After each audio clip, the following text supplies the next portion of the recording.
Another day, another review. Welcome back to my coverage of the G1 Climax 32 tournament. We are on night 5.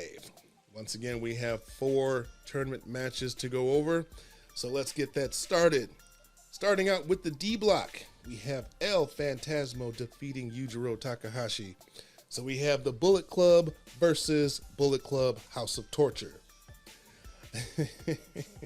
It's funny because Yujiro actually offers up Pieter for ELP to lay down and take the pin. You know, I guess pimpin', huh? Tokyo Pimp offering up his girl as payment for 2 points. Come on, Pieter, you worth more than 2 points. Anyway, obviously it was a fake out by El Phantasmo. He acted like he was going to go along with it. Pieter gives him a kiss on the cheek. But when Yujiro tries to cover him, he kicks out and tries to pin him. This is kind of like what happened between Yujiro and Jay White a couple years ago in this exact same tournament. ELP is laying in some ginger kicks on Yujiro. I don't know if that's kind of a respect thing because Yujiro might, I don't know, just, you take it a little easy. You don't hit them as hard.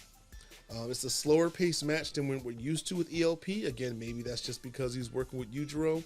But the good thing is the slower pace made ELP's moves more meaningful. Yujiro gets some offense in, turning things around once he gets to the outside, like all good heels. I think ELP milked one of the counts too long, making the announcer seem really stupid because he had to really slow down after the count of 18. It's like 18, 19. ELP finally rolls in the ring. It's just like if he was counting normally, he would have been out. So that kind of looked bad.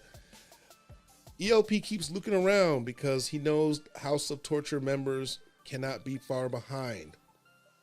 We get a unique kick out where ELP has Yujiro covered, but his legs are right by his arms. So when he kicks out, Yujiro ends up low blowing ELP when he raised his arms.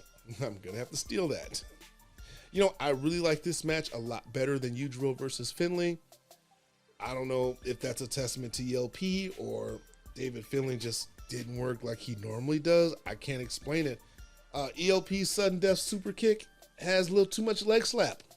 I didn't like that. Come on, dude. I mean, if you do it hard enough or effective enough, you don't have to do all that slapping of the leg. Show does come out for the distraction. He tries to slide the wrench to Yujiro when the referee comes to block him. ELP ducks the wrench, kicks Yujiro in the gut, and he pulls an Eddie Guerrero, throwing the wrench at him and falling out just as the ref turned around. Grabs the wrench and goes to throw it out of the ring. Doesn't see ELP dick punch Yujiro, and then he follows it up with a sudden death super kick. Then a suicide dive to Show. He then climbs to the top rope and gets the Thunder Kiss Frog Splash for the win. And surprisingly, ELP walks out with Pieter, or should I say Pieter walks out with ELP. So I wonder what's going on with that. I can't wait to see what happens moving forward. Good match. Next up, for the B block, we have SANADA defeating Taichi. And you got a little peck popping going on by Taichi, and then it's answered by SANADA, I guess trying to intimidate Taichi. We get a little bit of a fake out. Taichi goes to the outside of the ring. When SANADA goes out to chase him, he hops back in the ring and then attacks SANADA when he comes in. These two usually have really good matches, so I'm not going to complain. Taichi is one of my favorites, and although I like everything about SANADA, I do not like his finishers. I don't like the skull end. I don't like the moonsault. His matches usually end on a whimper for me. Although this is different, but I'm getting ahead of myself. Taichi attempts a top rope choke slam, but SANADA flips backwards and lands on his feet and almost wins with an Okado roll. These guys worked in an exciting series of roll-up near falls, with the finish being Taichi missing the running forearm. SANADA gives him another Okado roll, but this time he bridges back in order to pick up the victory. I love how two veteran workers plan out the finish. They threw in all of those false finish, roll-ups, and finish with the roll-up. Again, I guess you have to be a worker to appreciate that. I don't know if the fans appreciated that. I thought it was a good move. I thought it was a good way to finish the match. Like I said, SANADA, normally his matches end in a whimper for me. I actually enjoyed the finish. And afterwards, SANADA does offer a fist bump in a show of respect to Taichi. Taichi gives him a little bump, but he also does that traditional sumo gesture where it looks like he's doing, the sign of the cross. All right, up next for the A block, we have Jeff Cobb defeating Bad Luck Fale. Oh, I'm sorry. SANADA picks up 2 points. Taichi still has 2 points, but didn't get any today. All right, back to Jeff Cobb and Bad Luck Fale. So there's no size advantage for Cobb in this match. It's not every day that he is the smaller guy in his matches. So he would need his skill in order to win this match. Cobb was just getting manhandled by Fale the majority of the match. Bad Luck Fale even mounts Jeff Cobb on his back, mocking the surfer pose that Cobb normally does. Fale is really working over Jeff Cobb's back during this match. And it was only Cobb's resilience, strength, and striking ability that kept him alive. Cobb manages to get Fale up in a vertical suplex, and then a tour of the islands to pick up the victory. I'm going to have to check the time of this match, but I'm pretty sure it was under 10 minutes. So, quick win for Jeff Cobb. Well, quick for New Japan. Up next, we do have the main event where we have Hiroshi Tanahashi defeating Tetsuya Naito. That's 2 losses in a row for Naito.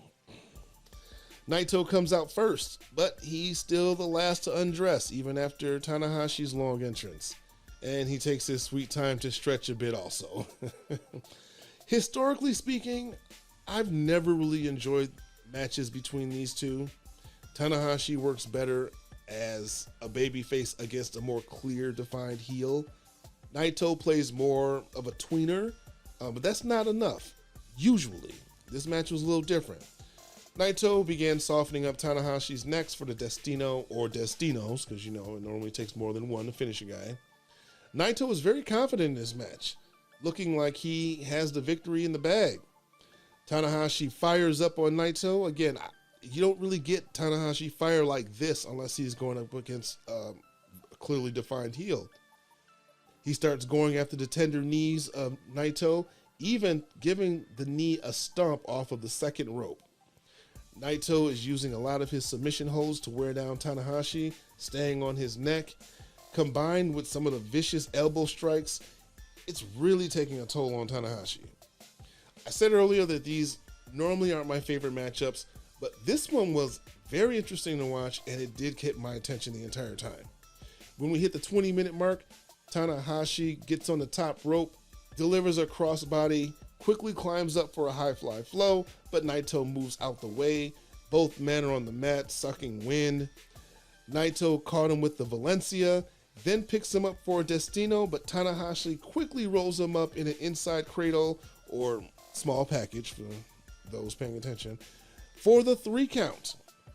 So again, Naito just lost 2 matches in a row, and in this year's tournament, when you only have 6 matches, he would need to win at least he'd have to win all 4 of his remaining matches in order to even have a chance of winning the block.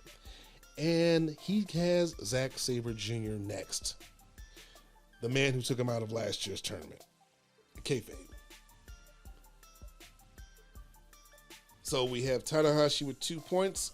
Tetsuya Naito yet to get on the board. But that is it for night 5.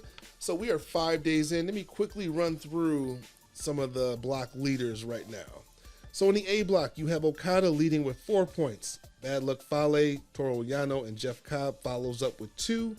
Jonah has 0 points. Lance Archer has 0 points. Tom Lawler hasn't even had a match yet. In the B block, you have Jay White leading with 4 points. Taichi, Tamatanga, and SANADA follow with 2 points each. Tomohiro Ishii's at 0. Chase Owens at 0. Great-O-Khan has yet to have a tournament match. C block, we have Zack Sabre Jr. in the lead with 4 points. Goto with 2 points. Tanahashi with 2 points. Aaron Hanare with 2 points. Kenta has 0. Naito has 0. And Evil yet to have a tournament match. And in the D block, we have tied for 2 points. ELP, Will Ospreay, Shingo Takagi, and Juice Robinson, followed up with David Finlay, Yoshihashi, and Yujiro Takahashi. Oh, I'm sorry, Yujiro does have 2 points. So we have David Finlay and Yoshihashi with 0 points. So 5 days into the tournament, we have a lot more to go. Please continue to join me as I review every single day of the tournament. If you like the channel, be sure to hit that subscribe button, ring the notification bell so you're notified when new reviews are put up. Until next time, come get slammed.